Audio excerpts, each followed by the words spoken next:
ठीक है, तो मैं इसे फिर से बता देता हूं एक बार।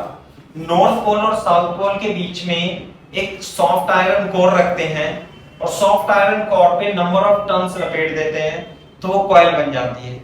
इससे आप एक पॉइंटर लगा दोगे, साथ में इसके पीछे काउंटर बैलेंस के लिए एक स्प्रिंग लगा देते हैं, है ना। तो जैसे ही आप इसमें करंट प्रोड्यूस कराते हो तो इसमें मैग्नेटिक टॉर्क लगने लगता है। मैग्नेटिक टॉर्क की वजह से घूमेगी तो इसका घुमाव जो है वो कौन काउंटर बैलेंस कर देगा, इसके पीछे लगे स्प्रिंग। तो स्प्रिंग यदि घूमती है उसमें एंगल ऑफ ट्विस्ट फाई है, तो जो स्प्रिंग का टॉर्क होगा वो k * फाई होगा। k क्या होता है, टॉरिजनल कांस्टेंट ऑफ स्प्रिंग। तो ये स्प्रिंग कांस्टेंट और ये मैग्नेटिक टॉर्क एक दूसरे को काउंटर बैलेंस कर देंगे और ये घूम करके यहाँ पे आ जाएगा ऐसे, है ना। तो देखो, तो ये जो डिफ्लेक्शन है इसमें, जो गैल्वेनोमीटर में डिफ्लेक्शन है वो किसके प्रोपोर्शनल आता है, I के। What is n? n is the number of turns in this coil, area, b is the magnetic field and k is the torsional constant. तो ये जो चीज होती है NAB/K, ये गैल्वेनोमीटर की प्रॉपर्टी है, इसके पैरामीटर है, ये कांस्टेंट होता है। तो deflection is directly proportional to I। Clear है बात। इसमें एक क्वेश्चन ये बनता है कि इसमें रेडियल मैग्नेटिक फील्ड लेते क्यों है, हमने ये जो नॉर्थ पोल है ये ऐसा क्यों नहीं लिया, नहीं आई बात समझ में। अगर जो हम इसे ऐसे लेते तो मैग्नेटिक फील्ड सीधी सीधी ऐसे होती, और जब आप इसमें कॉइल को घुमाते तो कॉइल को घुमाने के लिए की वजह से B और A के बीच में एंगल क्या हो जाता, चेंज होता जाता। तो उससे जो है टॉर्क की वैल्यू, जैसे जैसे एंगल चेंज होता टॉर्क की वैल्यू चेंज हो जाती है ना। तो हम क्या करते हैं, ऐसी मैग्नेटिक फील्ड लेते हैं कि वो क्या रहे, हमेशा एरिया वेक्टर के डायरेक्शन में रहे, है ना, जीरो एंगल हो जाए एरिया। तो एरिया वेक्टर और जो बी वेक्टर है वो क्या रहने चाहिए, एक डायरेक्शन में रहने चाहिए। तो थीटा कितना हो जाएगा इसमें, इस केस में 90 डिग्री हो जाएगा। बी वेक्टर और ए वेक्टर के बीच में एंगल, है ना, थीटा।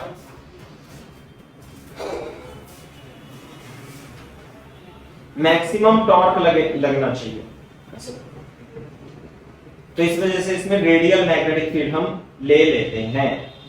और इस कांस्टेंट को NAB/K को क्या बोलते हैं, गैल्वेनोमीटर कांस्टेंट बोलते हैं।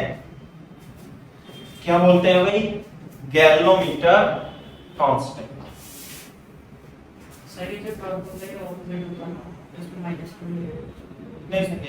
मैग्नीट्यूड की बात कर रहे हैं, मैग्नीट्यूड को बैलेंस करते हैं।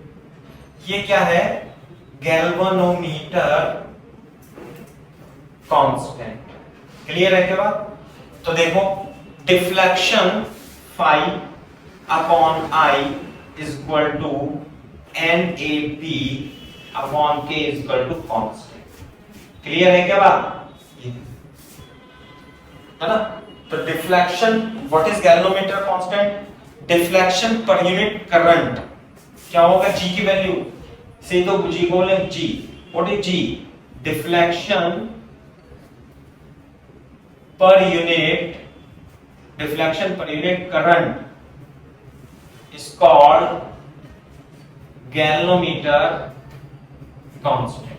तो यूनिट क्या हो जाएगी इसकी, रेडियन पर एम्पियर, ऐसे करके हो जाएगी। ये सही है, ये है गैल्वेनोमीटर। तो मैंने आपको पहले ही बताया था कि जब पिछली बार गैल्वेनोमीटर पढ़ाया था ना, तो गैल्वेनोमीटर कैसा होता है देखने में, गैल्वेनोमीटर इस टाइप से होता है देखने में, है ना। मैंने आपको बताया था कि यहाँ पे क्या ऐसे करके एक पेच लगा होता है, एक पेच यहाँ पे लगा होता है ऐसे, है ना। और यहाँ पे क्या होता है, स्केल होती है और ये निडल होती है, ऐसे करके। समझ में आई बात, ऐसे होता है ना, ब्लैक कलर का गैल्वेनोमीटर होता है और यहाँ पे क्या होता है, रीडिंग होती है ऐसे। तो इसके अंदर होता क्या है, ये तो गया वायर, करंट आएगी इधर से आएगी, तो ये क्या होता है, इसके अंदर ये आइटम होता है, नॉर्थ पोल साउथ पोल के बीच में एक सॉफ्ट आयरन कोर पर कॉइल लिपटे रहती है, ये होता है। आई बात समझ में, ऐसे।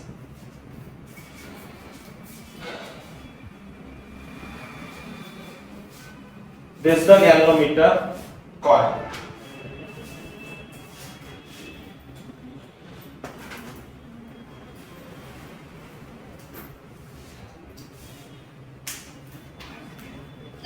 हाँ बेटा, रेडियल मैग्नेटिक फील्ड एंगल को कांस्टेंट रखने के लिए ली, तो अगर एंगल चेंज होगा तो फिर कुछ इफेक्ट पड़ेगा उस पर?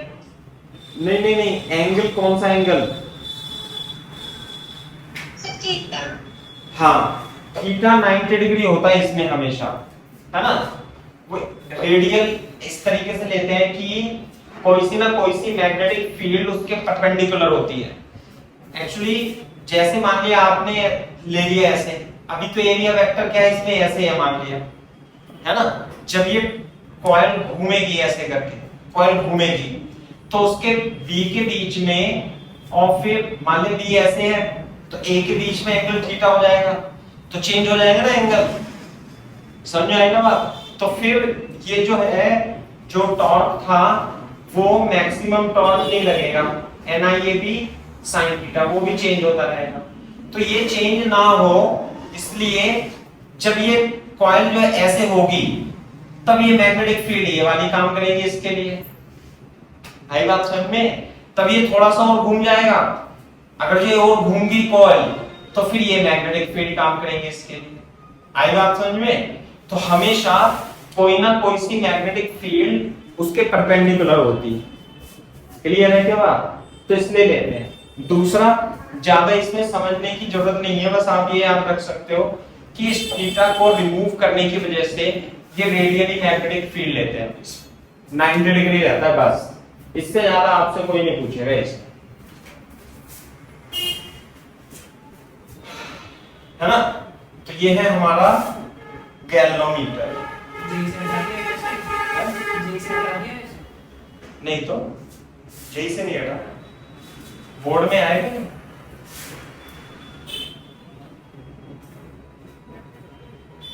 गैल्वेनोमीटर कांस्टेंट, गैल्वेनोमीटर ये है कांस्टेंट, सही है। अब मैंने आपको बताया था कि हाउ टू कन्वर्ट गैल्वेनोमीटर से क्या बनाना होता है अपने को, अमीटर, है ना। तो गैल्वेनोमीटर से अमीटर कैसे बनाएंगे बताओ, शंट रेजिस्टेंस लगा के, है ना। बस इतना ही है, इसमें कुछ ज्यादा ऐसा नहीं है। मैं फिर से एक चित्र बना देता हूं, आप भी बना सकते हो। ये नॉर्थ पोल है, ये साउथ पोल है, यहाँ पे कॉइल लगी हुई है ऐसे करके, और यूं यूं जाकर के करंट है, यहां से पॉइंटर है, सही है ना बात। तो ये स्केल है। तो आप क्या करोगे, ये जो आ रहा है ना, इसमें एक शंट रेजिस्टेंस लगा दोगे। तो ये जो खुद गैल्वेनोमीटर है, ये गैल्वेनोमीटर है, इसका खुद जो है क्या होता है, रेजिस्टेंस होता है। तो इसके पैरेलल में एक वेरी लो शंट रेजिस्टेंस लगा देते हैं, वेरी लो, आई बात समझे। दूसरी बात, ये तो है अभी गैल्वेनोमीटर। तो गैल्वेनोमीटर का जो रिप्रेजेंटेशन है, आप इधर भी लिख सकते हो, जो रिप्रेजेंट करेंगे, रिप्रेजेंट जो हम रिप्रेजेंट करेंगे गैल्वेनोमीटर को। अब बार बार इतना बड़ा चित्र नहीं बनाएंगे, सिंपल क्या कर देंगे कि एक गोला बनाएंगे, उसमें जी लिखेंगे, यहाँ पे Rg लिखेंगे। What is Rg? Rg is the resistance of galvanometer coil. What is Rg क्या है भाई? रेजिस्टेंस ऑफ ये जो कॉइल है ना, इसका रेजिस्टेंस होगा, रेजिस्टेंस ऑफ कॉइल। ऐसे लिख दो, कहीं कहीं पे इसे जी ना लिख करके यहाँ पे एरो भी लगा रखा हो, तो आप जी लिख दो या एरो लगाओ, तो ये रिप्रेजेंट हो गया। किसका रिप्रेजेंटेशन है देखो, ये आएगा आप समझ में। तो यदि आपको गैल्वेनोमीटर से एमीटर में बदलना है, किससे, गैल्वेनोमीटर टू एमीटर, तो आप क्या करोगे, इसके शंट में एक रेजिस्टेंस लगा दोगे, बन गया। तो गैल्वेनोमीटर उठाएंगे हम ऐसे करके, और एक इसके पैरेलल में एक शंट रेजिस्टेंस लगा देंगे। शंट रेजिस्टेंस का मतलब होता है resistance in parallel with galvanometer. इसे शंट कर देंगे with a very low resistance, सही है, ऐसे साफ कर देता हूं, लिख देता हूं, to convert galvanometer to ammeter, है ना, galvanometer to ammeter, galvanometer coil is shunted with very low resistance, very low resistance का मतलब RSH से हम क्या करेंगे, इसे शंट करेंगे। दूसरी बात, यहां देखो, एक बात बोर्ड पे समझो, फुल स्केल डिफ्लेक्शन करंट भी बताई थी जब मैंने आपको पढ़ाया था कि देखो ध्यान से, जब आप इसमें करंट फ्लो कराते हो तो इसमें डिफ्लेक्शन होगा। मैंने बताया ना, डिफ्लेक्शन पिछले चैप्टर में तो नहीं बताया था क्यों होता है डिफ्लेक्शन। अब आपको पता लग गया होगा कि जब इसमें करंट फ्लो होगी तो कॉइल में टॉर्क लगेगा तो ये रोटेट करेगा। और अभी अभी डिफ्लेक्शन कितना निकाला भाई, डिफ्लेक्शन निकाला इस प्रोपोर्शनल टू आई। तो जितना ज्यादा करंट फ्लो कराओगे उतना ज्यादा डिफ्लेक्शन होगा। और प्लस मैंने ये भी बताया कि ये फाइव डिफ्लेक्शन आता कैसे है, कितना आएगा भाई, ये NAB अपॉन K इंटू आई, ये आ जाता है डिफ्लेक्शन, है ना। पिछले चैप्टर में मैंने बताया था बस आपकी कि करंट फ्लो कराओगे तो डिफ्लेक्शन होगा, डिफ्लेक्शन क्यों होगा ये नहीं बताया था। अब मैं आपको बता रहा हूं कि जब इसमें करंट फ्लो होगी तो इसमें टॉर्क लगेगा तो डिफ्लेक्शन होगा, और डिफ्लेक्शन इससे इस इक्वेशन के द्वारा दिया जाएगा। क्लियर है क्या बात? तो ध्यान से देखो, बोर्ड पे देखो। अब ऐसा तो नहीं है कि आप इसमें करंट देते जाओगे डिफ्लेक्शन बढ़ता जाएगा। एक मैक्सिमम करंट के लिए, जिसे हम फुल स्केल डिफ्लेक्शन करंट बोलते हैं, ये जो नीडल है ये कहां पे आ जाएगी, यहां पे आ जाएगी। तो उस वाली करंट को हम क्या बोलते हैं, full scale deflection current. Full scale deflection current बोलते हैं, या हम इसे IG भी बोल सकते हैं। अलग अलग किताबों में IF या IG इस प्रकार से रिप्रेजेंटेशन कर रखा है। This is the full scale deflection current. Full scale deflection का करंट का मतलब है ये पूरा डिफ्लेक्ट हो गया। आई बात समझ में? अब देखो, ध्यान से देखो, जैसे आप गैल्वेनोमीटर से एमीटर बनाओगे तो देगा, क्या देगा कि इतने रेंज का एमीटर बनाओ। जैसे दे देगा 0 to 12 एम्पियर तक जो मेजर कर सके उसका आपको गैल्वेनोमीटर बनाना है, एमीटर बनाना है। तो उसके शंट में एक पैरेलल रेजिस्टेंस जोड़ना पड़ेगा। तो ध्यान से देखो, अगर जो आप ये देखोगे, ये जो फुल स्केल डिफ्लेक्शन करंट होती है ये होती है माइक्रो एम्पियर में, ज्यादा से ज्यादा मिली एम्पियर में। आगे बात समझ में, ये होती है माइक्रो एम्पियर में या मिली एम्पियर में। तो अगर जो आपको 12 एम्पियर की इसमें करंट नापनी है, ये तो 2 3 4 मिली एम्पियर पे पूरा डिफ्लेक्शन दिखा देगा।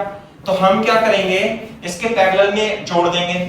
तो ये हो गई रेंज, आई क्या हो गई, रेंज जो मैक्सिमम करंट है। यहाँ पे तो गैल्वेनोमीटर की current full scale deflection current जाएगी, IF बोल दो या IG बोल दो। बाकी करंट कहां से चली जाएगी, यहां से। तो इधर कितनी जाएगी, I इंटू IF चली जाएगी। आगे बात समझे? तो यहां से फुल स्केल डिफ्लेक्शन करंट जाएगी, बाद में दोनों मिलकर के यहाँ पे आ जाएगी। तो हमें ये बताना है कि कितना शंट रेजिस्टेंस हम इसमें लगाएं कि इसकी जो रेंज हो, रेंज गैलो एमीटर की रेंज कितनी हो, 0 to I। तो ये जो करंट है ये रेंज हो जाएगी। What is I? Is the range of ammeter. यदि आपको ऐसे बनाना है तो RSH कितना जोड़ूं ये बता दो। तो देखो, यदि दो रेजिस्टेंस, आप इसे ऐसे बना लो कि एक रेजिस्टेंस तो ये RG है और दूसरा रेजिस्टेंस शंट रेजिस्टेंस है। तो क्या ये दोनों पैरेलल में नहीं है? यदि ये पैरेलल में है तो पैरेलल की कंडीशन क्या होती है, पोटेंशियल डिफरेंस सेम। तो यानी कि I1 RG equal to I RSH हो जाएगा।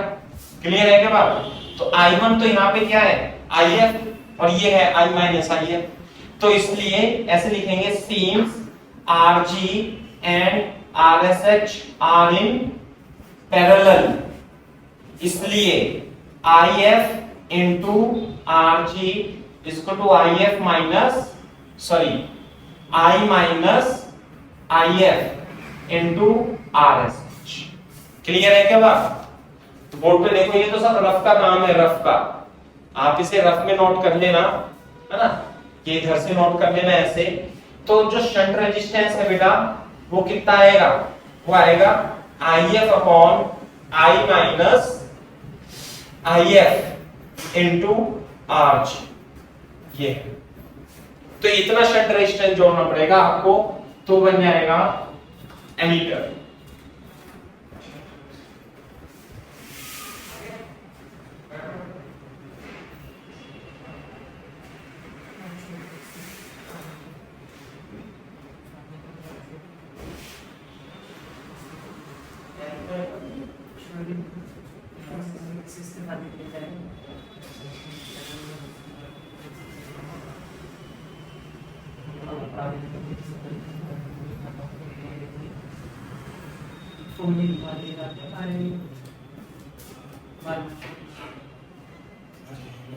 क्वेश्चन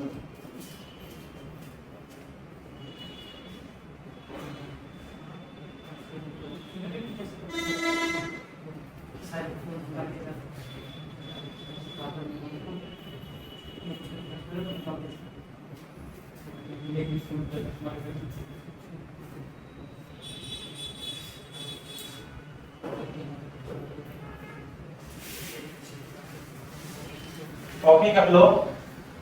तो शंट रेजिस्टेंस, तो बेसिकली आपको शंट रेजिस्टेंस निकालना होता है ना।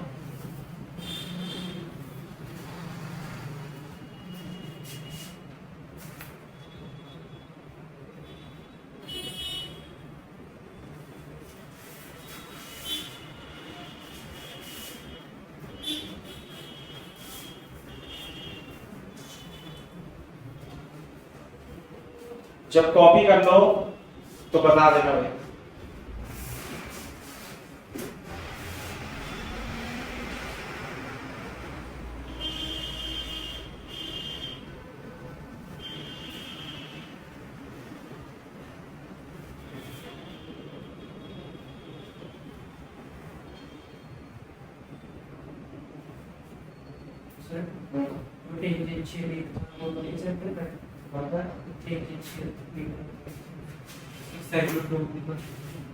साइक्लोट्रॉन का रेडियस है अच्छा देगा नहीं है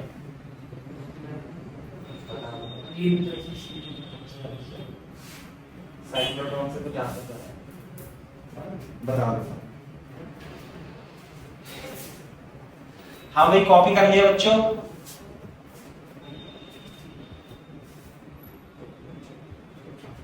टेंजेंट गैल्वेनोमीटर कहते हो आप? हाँ ऐसे कुछ वो तो मैग्नेटिज्म में है। हाँ भाई अच्छा बना देना। वो टेंजेंट गैल्वेनोमीटर है, ये सिंपल गैल्वेनोमीटर है।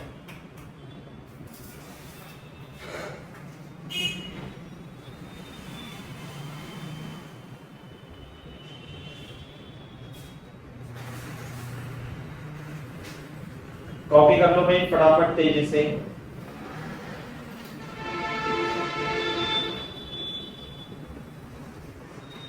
तो गैल्वेनोमीटर को एमीटर में बदलने के लिए उसके शंट में एक वेरी लो रेजिस्टेंस ऐड कर दिया जाता है। तो किसमें बदल जाता है? वो एमीटर में बदल जाता है ना। ये तो हमने पहले भी पढ़ चुके हैं, गैल्वेनोमीटर टू एमीटर, है ना, पढ़ा था, बिल्कुल पढ़ा था ऐसे, सवाल भी करे थे। ये कर रहा है एमीटर में वोल्टमीटर रेजिस्टेंस निकालने के सवाल कर रखे हैं। वोल्टेज सेंसिटिविटी है ना, ये वोल्टेज जैसे ये सवाल बता दिया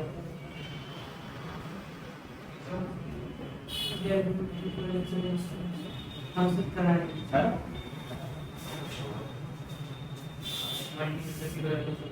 हाँ ठीक है, यही कर रहा है।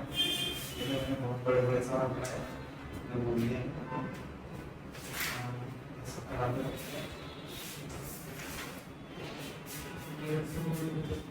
हाँ ये तो मैंने सवाल करा रखे हैं, है ना। चलो ये तो हमने करा रखे हैं, इस पे सवाल भी बहुत सारे करा रखे हैं, क्वेश्चंस। हाँ भाई, गैल्वेनोमीटर टू वोल्टमीटर ये भी मैंने करा रखा है। कैसे? गैल्वेनोमीटर से वोल्टमीटर करने के लिए क्या करना पड़ेगा भाई? गैल्वेनोमीटर के सीरीज में एक वेरी हाई रेजिस्टेंस आपको जोड़ना पड़ जाएगा। ये आ गया बस। और करंट कितनी जाएगी यहाँ? आईजी बोल दो या आईएफ बोल दो, तो रेंज कितनी हो जाएगी इस गैल्वेनोमीटर की? V volt. आ गई बात समझ में? तो क्या करेंगे हम, ये पहले मैं करा चुका हूं बेटा ये सब, बस गैल्वेनोमीटर ही तो नहीं पढ़ाया था कि गैल्वेनोमीटर के अंदर क्या होता है ना? सवाल तो करा चुके हैं हम इस पे। तो V इज इक्वल टू कितना हो जाएगा? Ig into Rg plus Rsc। तो कितना सीरीज रेजिस्टेंस जोड़े? Is equal to Rg plus Rsc। तो Rsc कितना होगा भाई?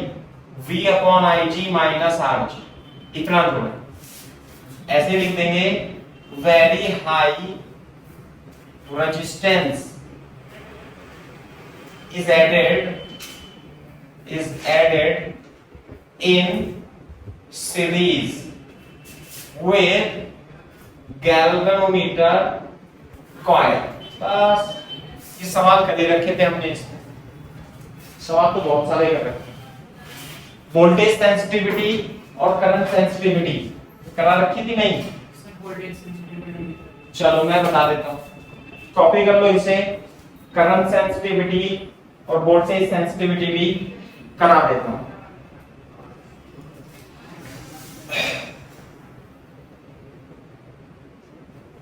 करंट सेंसिटिविटी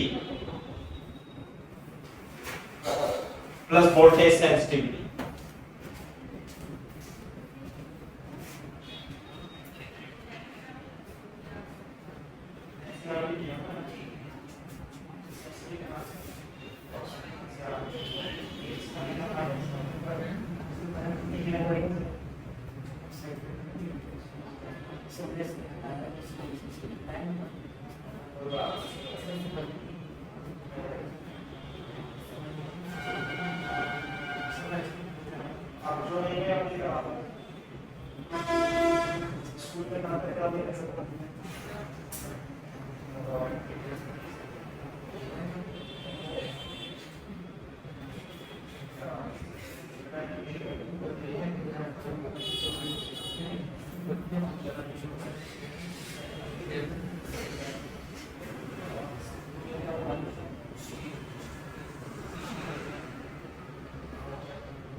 करंट सेंसिटिविटी, अरे डिफ्लेक्शन क्या होता है?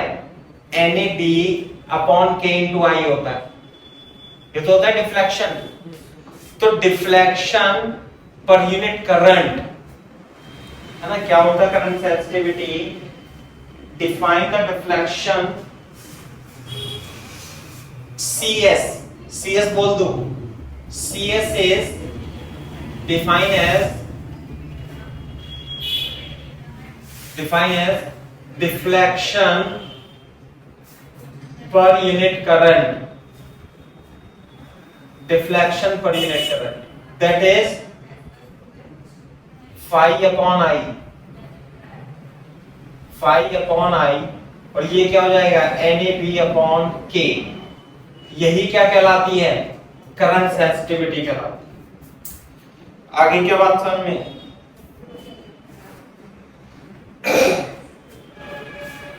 Current sensitivity NAB upon K पर निर्भर करती है।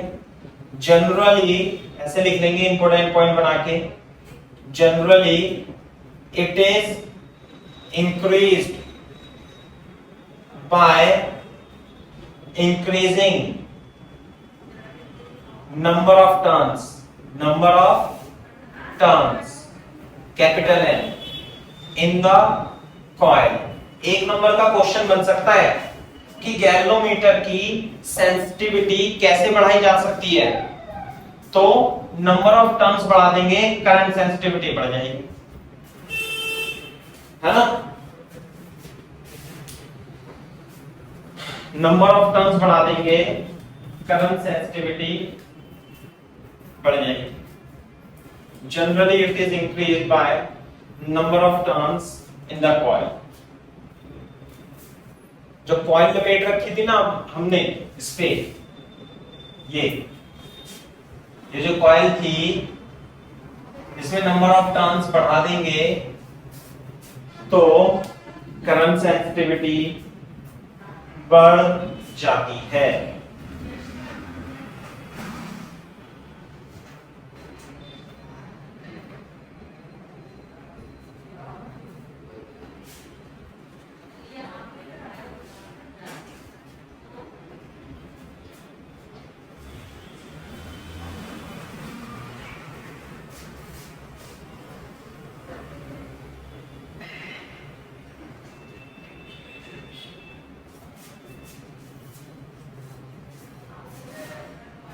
दूसरा, करंट सेंसिटिविटी के बाद वोल्टेज सेंसिटिविटी। वोल्टेज सेंसिटिविटी क्या होती है बताओ?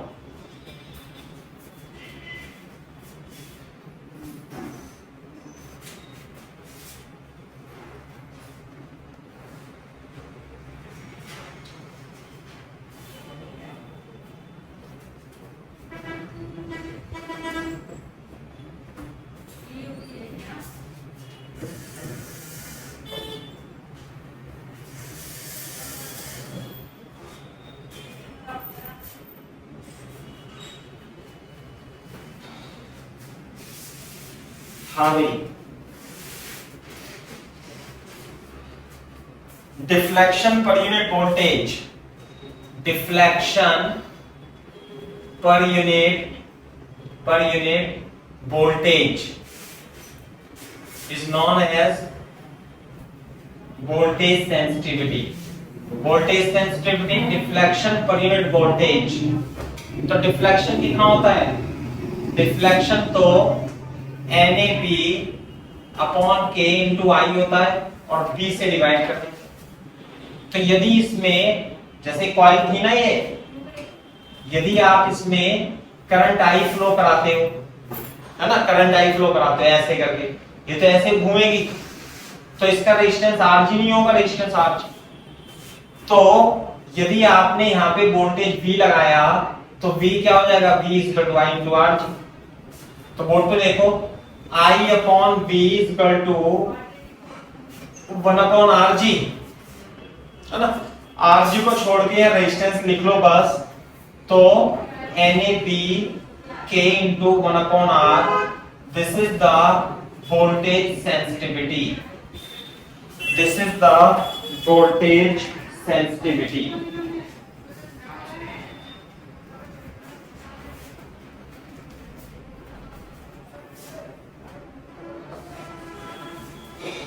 voltage sensitivity।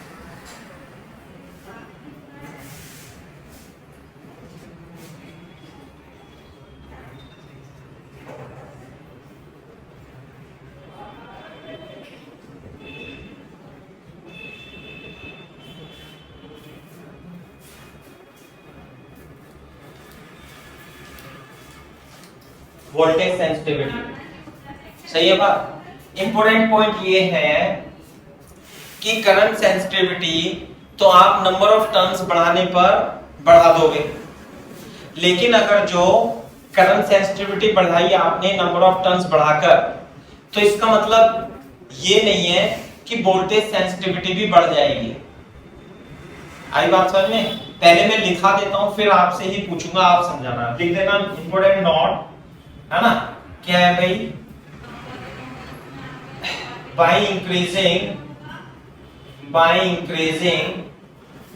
Number of turns and current sensitivity is increased. बिल्कुल सही बात है, but it is not necessary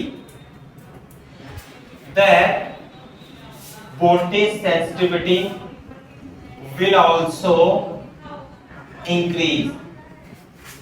हाँ भाई, सोच लो और समझ लो और बता दो। नंबर ऑफ टर्न्स बढ़ा दिए हमने, तो मैं यहां पे कह रहा हूं कि करंट सेंसिटिविटी बढ़ जाएगी, लेकिन मैं यहां कह रहा हूं नंबर ऑफ टर्न्स बढ़ा दोगे वोल्टेज सेंसिटिविटी नहीं बढ़ेगी। तो बता सकते हो कारण उसका? Very good. अगर जो आप नंबर ऑफ टर्न्स बढ़ाओगे तो रेजिस्टेंस भी उतना ही गुना बढ़ जाएगा। देख लो जरा, क्योंकि रेजिस्टेंस जो होता है रो एल अपॉन ए, यानी कि resistance is proportional to length होती है। तो यदि आपने इसमें नंबर ऑफ टर्न्स 2n कर दिए, नंबर ऑफ टर्न्स कितने कर दिए 2n, तो लंबाई भी कितनी हो जाएगी, दुगनी, तो रेजिस्टेंस भी कितना हो जाएगा 2r हो जाएगा। तो यदि आपने यहाँ 2n करा तो रेजिस्टेंस भी कितना हो जाएगा 2r हो जाएगा।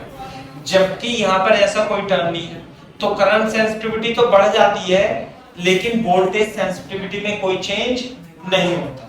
क्लियर है क्या? इसलिए वोल्टेज सेंसिटिविटी जो होगी 2n AB upon K into 1 upon 2R is equal to same. आई बात समझ में, लिख सकते हो,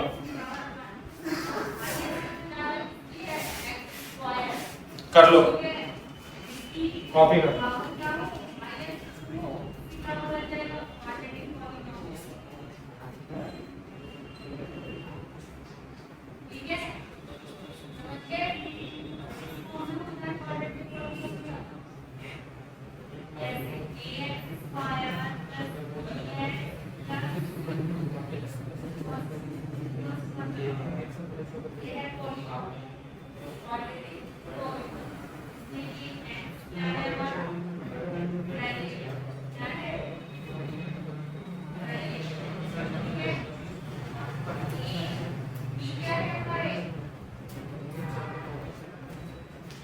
हाँ भाई, आगे बात समझ में?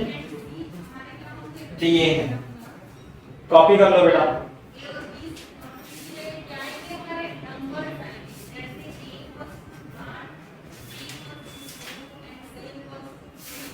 ये काफी इंपॉर्टेंट क्वेश्चन है, ये है ना, कभी कभी पूछा जाता है ये, मतलब प्रैक्टिकल में पूछने का कोई बच्चा टीचर से करता है।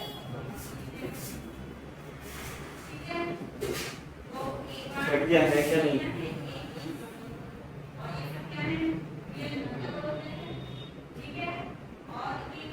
चलो कॉपी करो जल्दी से, फिर बोलो डन सर।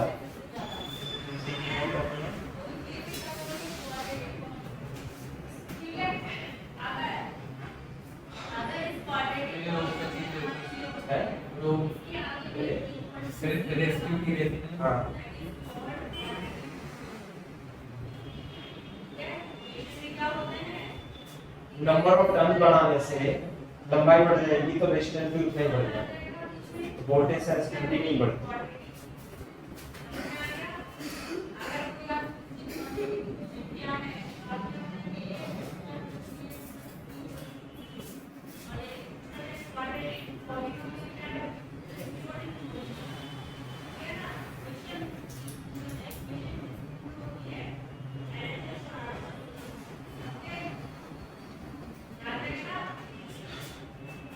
कभी अभी कॉपी अभी कीर्ति कर लिया बेटा कॉपी, दिशा हाँ चलो। तो बेटा इसमें इतना ही है ना, फिर थोड़ी बहुत थ्योरी है, इस फॉर्मूले पे क्वेश्चन आता भी नहीं है, बोर्ड के लिए बहुत इंपॉर्टेंट है ना बोर्ड में आ सकता है।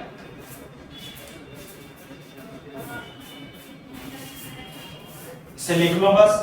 एक क्वेश्चन यही है कि voltage sensitivity number of turns बढ़ाने से बढ़ती है क्या? नहीं बढ़ती। ठीक है।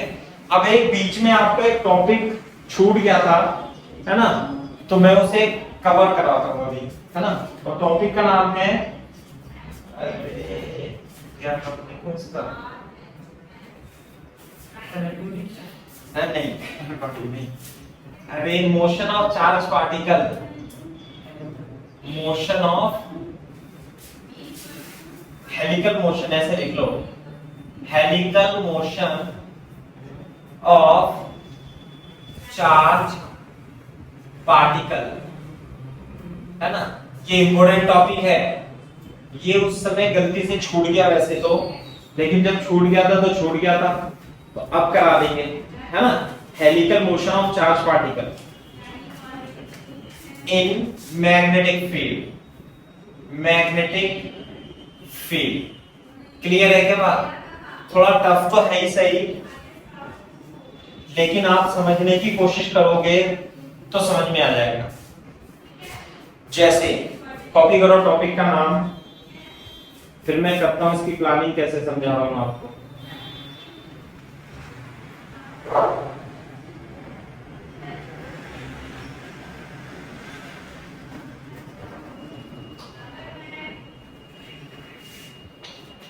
देखो, जैसे मैंने इसे रफ में लिख लेना है आप। मैंने आपको बताया था ना कि यदि कोई चार्ज पार्टिकल ऐसे b में मोशन कर रहा है, ऐसे करके, ये चार्ज है q b वेलोसिटी से, या उसके अपोजिट डायरेक्शन में जा रहा है ऐसे, और चार्ज q है, तो इसके लिए थीटा तो 0 है, इसके लिए थीटा 180 डिग्री है ना।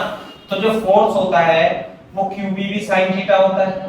तो दोनों केस में थीटा 0 हो गया, तो फोर्स कितना लगेगा? 0। तो जब फोर्स 0 लगेगा तो जैसे जा रहा है वैसे ही जाता रहेगा। नहीं आई बात समझ में? Undeviated, Q will move undeviated. Clear है क्या बात? ऊपर वाले केस में। दूसरा मैं तेजी से लिखा देता हूं कि परपेंडिकुलर मैग्नेटिक फील्ड में, परपेंडिकुलर मैग्नेटिक फील्ड में यदि किसी चार्ज पार्टिकल को आप एंटर कराते हैं तो उसकी मोशन कैसी होगी? सर्कुलर होगी। तो QV भी जो होगा वो mv²/r, तो जो r होता है वो कितना हो जाएगा? QB/m, और जो टाइम पीरियड होगा वो 2πm/QB हो जाएगा। क्लियर है क्या बात? 2πm/QB हो जाएगी, नहीं होगा? ऐसे कॉपी कर लो, थोड़ा सा, थोड़ा कॉपी कर लो।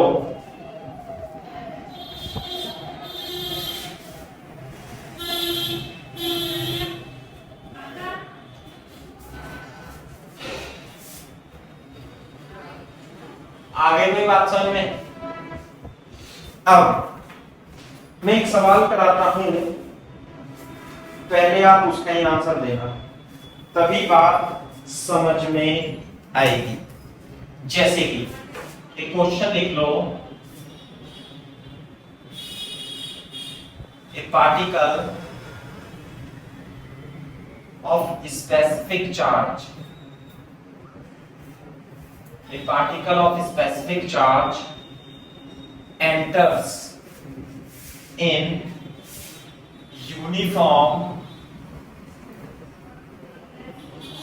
magnetic field, uniform magnetic field B is equal to minus B naught K cap with velocity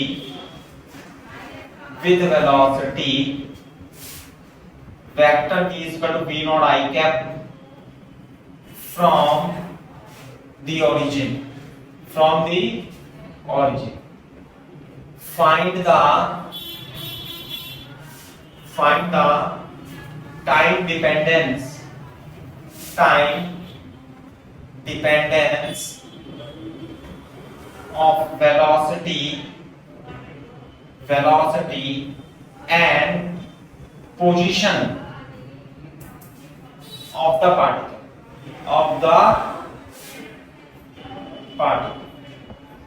ये आपको बताना सही है। देख लो जरा कैसे करो। स्पेसिफिक चार्ज का मतलब होता है Q/L। स्पेसिफिक चार्ज का मतलब होता है Q/L। ये जो टर्म लिखे ना स्पेसिफिक चार्ज, तो ये अल्फा होता है। स्पेसिफिक चार्ज अल्फा से रिप्रेजेंट कर सकते हो, और ये Q/L।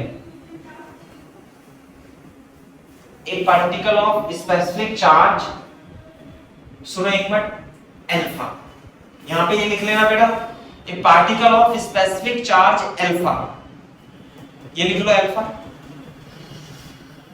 अल्फा दे रखा है या कुछ भी लिख लो। अरे वो तो E/2 है बेटा, E/2 लिखा है।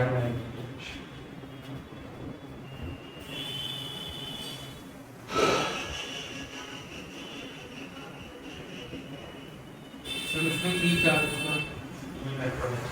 इसमें Q क्या है? चार्ज कोई समझ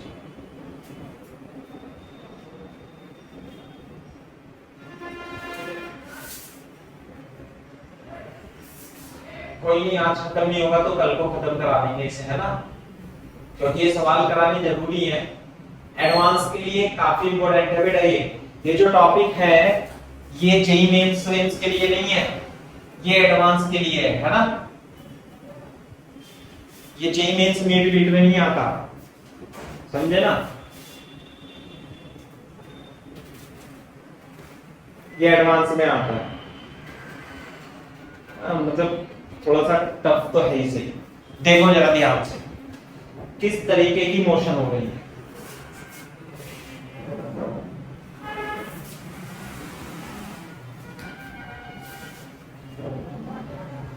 ये तो अभी केवल परपेंडिकुलर मैग्नेटिक फील्ड में है।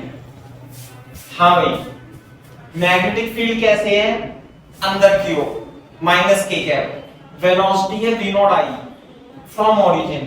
तो यदि मैं इसे बोर्ड पे देखो, यदि मैं इसे x एक्सिस ऐसे मान लूं और ये y एक्सिस ऐसे मान लूं, तो z एक्सिस किधर होगा, इधर की ओर। तो मैग्नेटिक फील्ड किधर है बेटा, मैग्नेटिक फील्ड है अंदर की ओर। देखो वही वाले सवाल हो गए थे। और चार्ज पार्टिकल Q/M दे रखा है v0 i कैप, कहां है ओरिजिन, यहां पे। तो जब ये यहां पे v0 से एंटर करेगा, तो यहां पे तो सारे में क्या है भाई, मैग्नेटिक फील्ड है अंदर की ओर। अरे है नहीं है, तो क्या करेगा ये पार्टिकल, बोलो सर्कुलर मोशन। कैसे सर्कुलर मोशन, मैग्नेटिक फील्ड इधर, वेलोसिटी इधर, तो फोर्स इधर लग रहा है, तो यहां पे होगा कहीं सेंटर इसका। सारे में मैग्नेटिक फील्ड है, यूं करके। समझ में आई बात। तो जब ये सर्कुलर मोशन करेगा तो ऐसे सर्कुलर मोशन करेगा, यूं करके, यूं यूं यूं यूं करेगा। तो हमें क्या बताना है, हमें बताना है कि इसकी वेलोसिटी कितनी होगी। ध्यान से देखो, थोड़ी समय के बाद ये यहां पे पहुंच जाएगा ऐसे करके। तो मैं पूछ रहा हूं क्या इसकी वेलोसिटी बदलेगी या नहीं बदलेगी, बदलती रहेगी। क्यों, क्योंकि स्पीड तो कांस्टेंट रहेगी लेकिन डायरेक्शन चेंज होती रहेगी। तो वो यही कह रहा है कि इसकी टाइम डिपेंडेंट वेलोसिटी बताओ। तो वेलोसिटी का मतलब ये है कि ये वेलोसिटी वेक्टर बताओ, वेक्टर कि भाई ये वेलोसिटी वेक्टर t समय के बाद कितना हो जाएगा, ये v वेक्टर। तो ये जो v वेक्टर होगा इसका मैग्नीट्यूड v0 नहीं होगा, होगा नहीं होगा।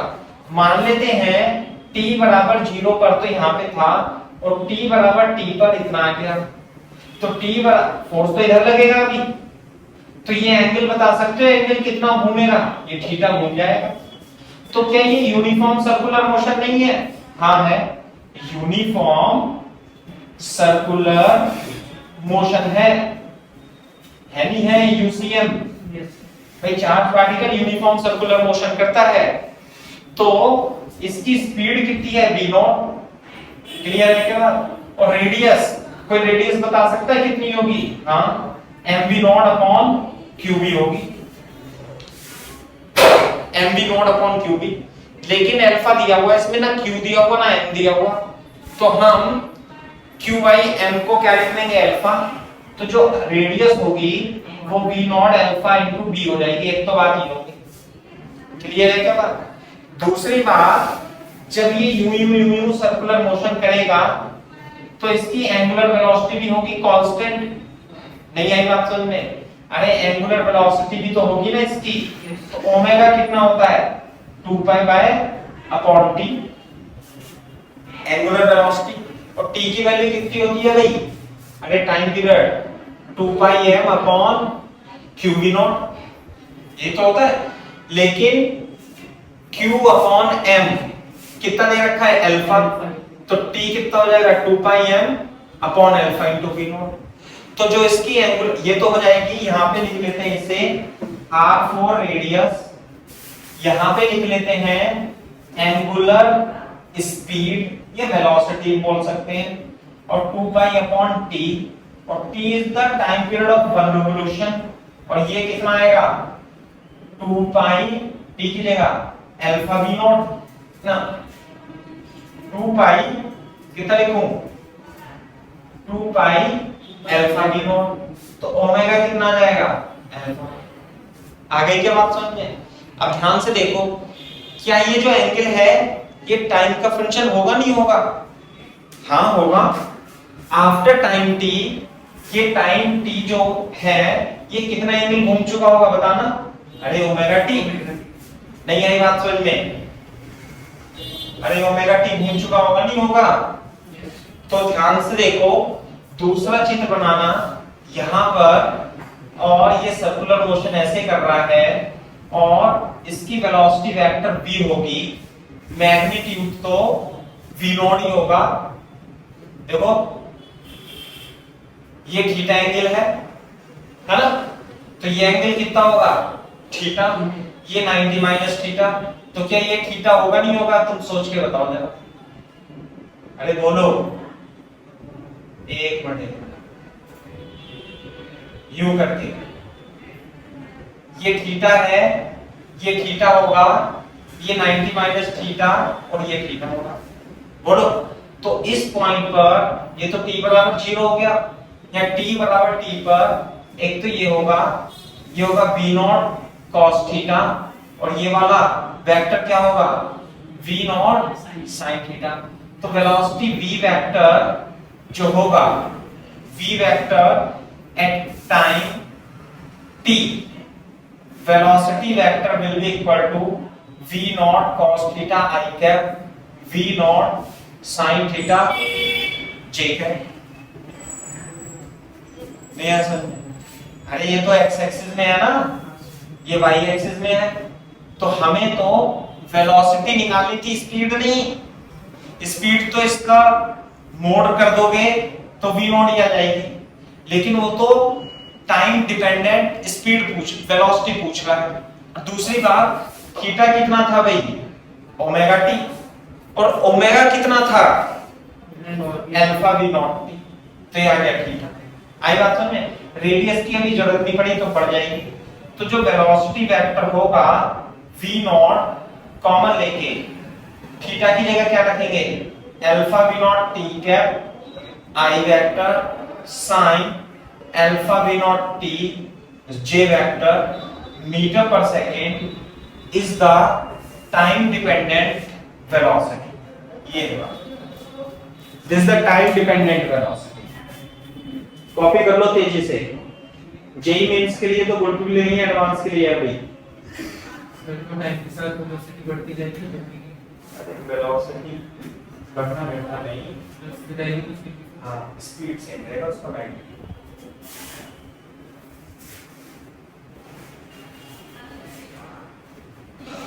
एक्सक्यूज मी सर, हाँ बताओ बेटा। सर वो टाइम की एक्सप्रेशन में बी नॉट की जगह बी ही आएगा? नहीं, बी नॉट की जगह बी ही, वो बी नॉट ही आएगा इसमें। बी नॉट दे रखा था ना यहाँ पे, स्पीड कितनी है, ऐसे हर जगह स्पीड बी नॉट ही है बेटा। क्वेश्चन नहीं, वहाँ पे मैग्नेटिक फील्ड नहीं आएगा है, दोबारा से बोलो। Sir 2 pi over magnetic field. एक मिनट रुक जाओ अभी। हाँ 2 पाई एम अपॉन, सही बात है, कितना होता है t बराबर 2 पाई एम अपॉन क्यू भी, ऐसा होता है ना, है ना। टाइम पीरियड तो बिल्कुल सही बात है।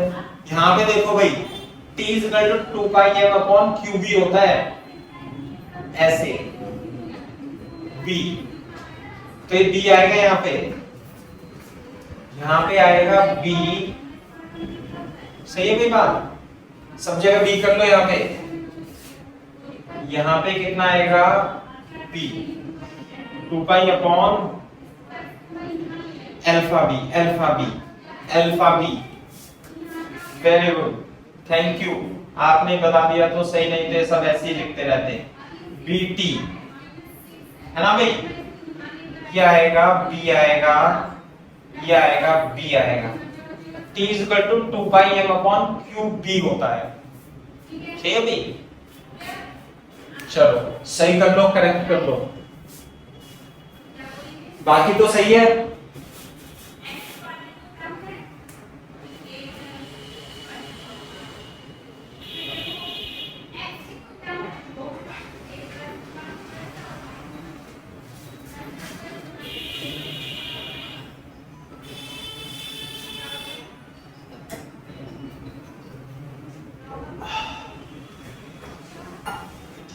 बस ये है कि जो मैग्नेटिक फील्ड दे रखा था ना वो बी नॉट दे रखा था, तो आप बी नॉट भी कर लेना सब जगह, B not B not B not, ऐसे है ना भाई।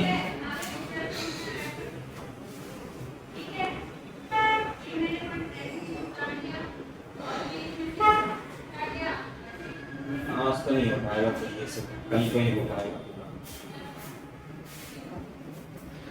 यार सिलेबस जल्दी खत्म करवाना तेजी से, 3 चैप्टर है। बोर्ड की बात है हमारी दिसंबर जाके करेंगे, दिसंबर का होगा, ना पता नहीं तो पता पूरा है सब कुछ। अब मैं तेजी से पढ़ा दूंगा ये सब चीजों को, है ना। थोड़ा मैग्नेटिज्म है वो तो, लेकिन सिलेबस तो रहता ही है, काफी रहता है सिलेबस, ऐसा नहीं है, पढ़ते ही है। एक महीना चाहिए एक चैप्टर के लिए, इसे महीने से ऊपर हो गया। मैं सोच रहा था ये जल्दी निपट जाएगा, ये और देर में ऑनलाइन की वजह से है ये तो इतना नहीं पढ़ाते, ऑनलाइन की वजह से इतना टाइम लगता है, तो जल्दी होता है। पोजीशन और बतानी है बेटा। पोजीशन का मतलब है एक्स और वाई कोऑर्डिनेट, एक्स और वाई कोऑर्डिनेट बताना है अपने को, तो बता सकते हो पोजीशन बच्चों।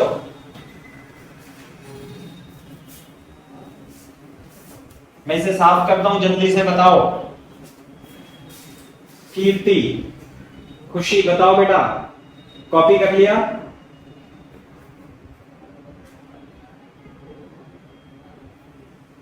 Yes sir. हाँ, रिया शर्मा कर लिया बेटा कॉपी? कशिश एंड दिशा, हाँ देखो पोजीशन भी निकाल दोगे अब आप। भैया जेई मेंस के लिए बिल्कुल भी नहीं है, नीट वीट वालों के लिए है ना। कभी यूं सोचो कि क्या पढ़ा दिया। देखो इधर रेडियस की वैल्यू कितनी लिखी थी बताना, mv अपॉन qb, तो क्या लिखा था v not upon alpha b, ये तो थी q बाई m। सही है बात? ध्यान से देखो ना भाई, इसमें देखो चाहे आप दोबारा से बना लो 2 मिनट के लिए, 2 मिनट लगेगी, ये v नॉट थी ना, इस तरीके से था कि यहाँ पे आ गया, t टाइम पे यहाँ पे आ गया, तो पहले तो ओरिजिन पे था, अब ये x, y, what is x, what is x, this distance is x। यदि ये रेडियस r है, ये थीटा है, तो बेटा x कोऑर्डिनेट कितना होगा बता सकते हो? x कोऑर्डिनेट होगा r sin थीटा, अरे थीटा है ना, ये हो जाएगा x, सही है, और ये डिस्टेंस कितनी हो जाएगी y, और ये टोटल कितनी थी r, तो ये तो हो जाएगा perpendicular x equal to r sin थीटा, और ये जो y होगा, देखो ध्यान से, ये होता है r sin थीटा, और ये जो होता है ये वाला, ये कितना होगा r cos थीटा। समझ में आई बात? हाँ हाँ पूरी लिखा बेटा, ठीक है, ओके। देखो इधर, तो x तो हो जाएगा r sin थीटा, और y क्या होगा, what is y, r minus r cos theta, ये r है और ये r cos थीटा है, तो r minus r cos theta. तो उसने पोजीशन पूछी थी, तो पोजीशन क्या होगी भाई ये, अरे position vector x i cap y j cap, नहीं है ये बात समझ में?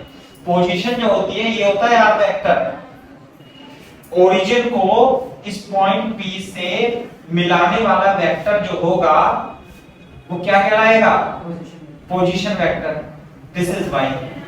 आ रही है बात समझ में?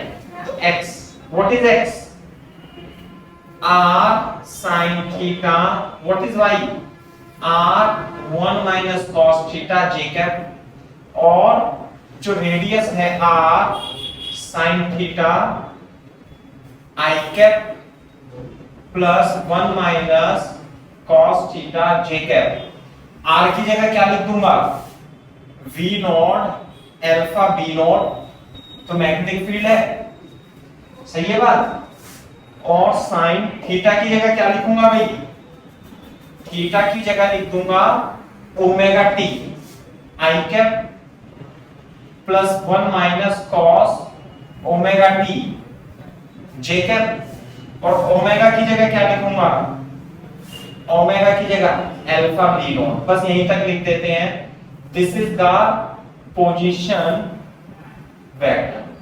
ओमेगा कितना आया था भाई निकल करके, कितना आया था ओमेगा,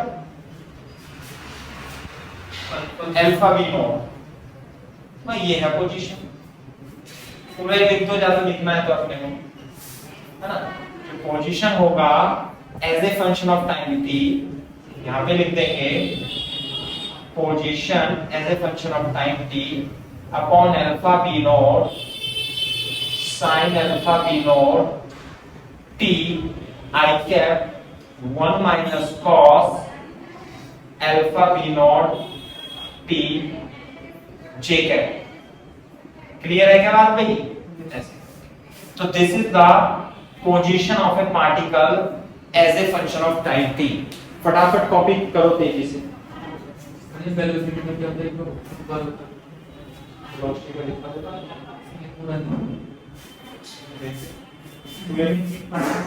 नहीं लिख पाया तो तुमने बताया, कॉपी करो,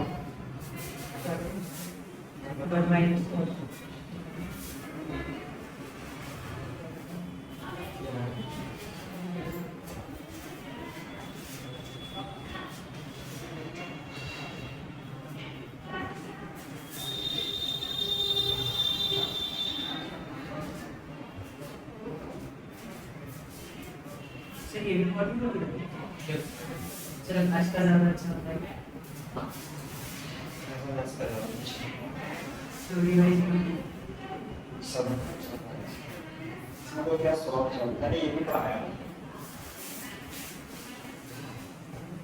अब ये है नहीं, मेरा आईपैड गिरे हुए देख नहीं पाता और मेरे नोट्स हो गए इसलिए मैं इसमें देख नहीं पा रहा। आप देख रहे नोट्स हैं, इसमें एक्सरसाइज करके ना Solution. Latest one. लेटेस्ट है सर।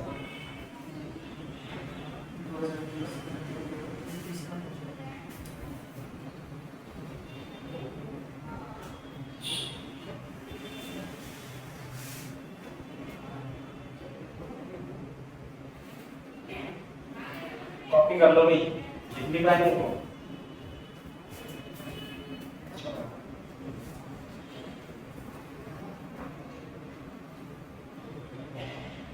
solution is mentioned.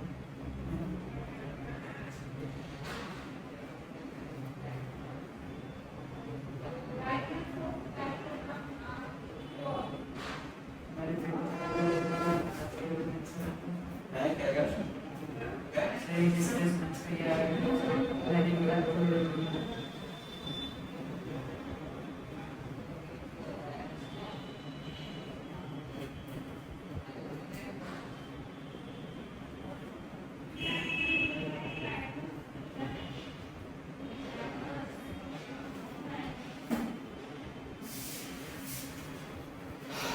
बताओ इसमें देर लग गई तो पहली कल तो पढ़ाई नहीं पाया मैं। Just